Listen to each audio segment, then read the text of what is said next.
I want to challenge a belief that almost everyone gets wrong. People hear plant-based and think salads, kale, lentils, quinoa, and tofu. They picture health. They picture virtue. But here's the truth. Most people never stop to examine that the standard American diet is already a plant-based diet, and it's failing people catastrophically. Let's talk about what the standard American diet actually is. When we talk about the S.A.D diet, we're not talking about steak and eggs.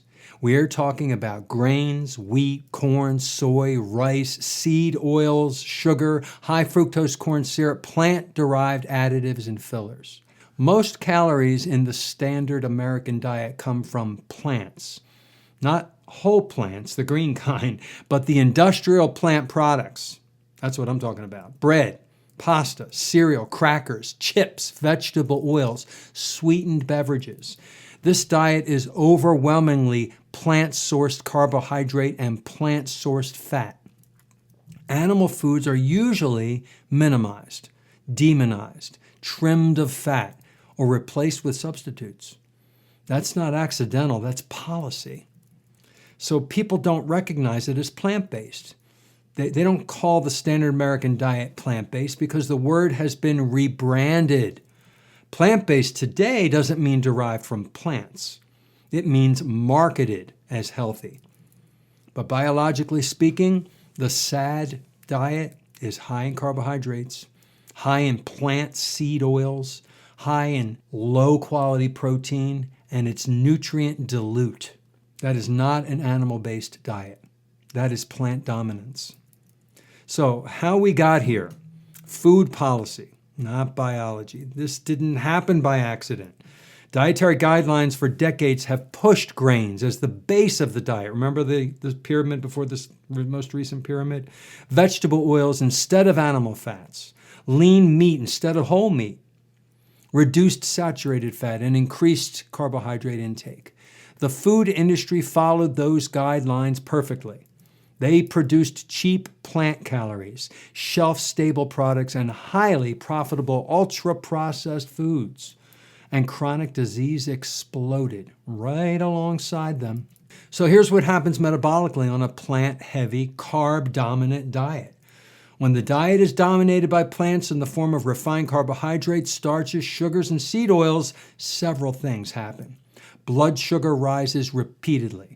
Insulin stays chronically elevated. Fat storage increases. Fat burning is suppressed. Hunger signals become distorted and nutrient density drops. This is not a calorie problem. It's a hormonal and nutrient problem. Plants provide energy, but not complete human nutrition. Now, plants are survival foods if you need them. They're not optimal. They do not want to be eaten. They contain anti-nutrients, enzyme inhibitors, lectins, oxalates, phytates. These compounds exist to defend the plants. Humans can tolerate some of them, sometimes, certain people, but tolerance is not the same as optimal functioning. Animal foods, on the other hand, require no fiber to digest, contain complete amino acids, provide bioavailable minerals, supply fat-soluble vitamins, it has water-soluble vitamins, and produce minimal insulin response. This is why humans thrived for millennia eating primarily animal foods. Now, the standard American diet fails nutritionally, despite the high calories. People on the S.A.D diet are overfed, but they're undernourished. They consume plenty of calories, but insufficient bioavailable nutrients, which leads to obesity and malnutrition at the same time. Fatigue and excess energy intake and disease despite eating a lot. Plants bulk the plate. Animals build the body. Now, meat is not the problem, as we've been told that it is. It's the solution. It provides complete protein, heme, iron, zinc, B12, retinol, real vitamin A, DHA and EPA, cholesterol for hormones and cell membranes. There is no plant equivalent for that. You can survive on plants, but you can thrive on animal foods. That's not ideology, that's just biology. Carnivore is not extreme, it's corrective. When people hear carnivore, they think extreme. But carnivore isn't about excess, it's about removal.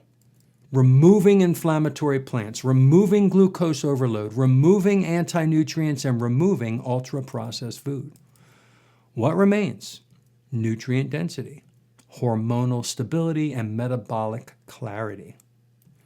Carnivore works not because meat is magic, but because it gives the body what it needs without what it doesn't. So people feel better when they leave the standard American diet. When they move away from the S.A.D diet and toward a carnivore way of eating, they often report stable energy, reduced hunger, improved blood sugar, fat loss without calorie obsession, mental clarity, and reduced inflammation. It's not placebo effect either. That's what happens when you stop overwhelming the system with plant-based industrial fuel. Here's my takeaway. Let's call it what it is. The standard American diet is already a plant-based diet, and it is producing obesity, diabetes, heart disease, autoimmune conditions, and mental health decline. The answer is not more plants. The answer is proper human nutrition. For humans, that means animal-based nutrition. And for many people, carnivore is the cleanest, most effective way to restore health. You don't fix a broken system by doubling down on what broke it. If you found this interesting, click the thumbs up and share it. Subscribe to my channel and click the bell icon. And if you leave me a question or a suggestion, I will write you back. Every Sunday at 1 p.m. Eastern Time in the U.S. and 6 p.m. in the United Kingdom, I am on a live show called Carnivore Sunday School, where we talk all about the carnivore diet with a new special guest each week. And if you type your questions and comments in that chat, you can interact with us live. We'll put your questions and comments right up on the screen. I published 2 books, Processed to Death and The Carnivore Teacher. They are in the show notes of my YouTube videos, and they're on Amazon if you'd like to check those out. I also recorded them in my own voice with this microphone, and you can buy the Audible to those books too if you're a person who doesn't read but likes to listen on the go. Thank you for watching. Have a great day.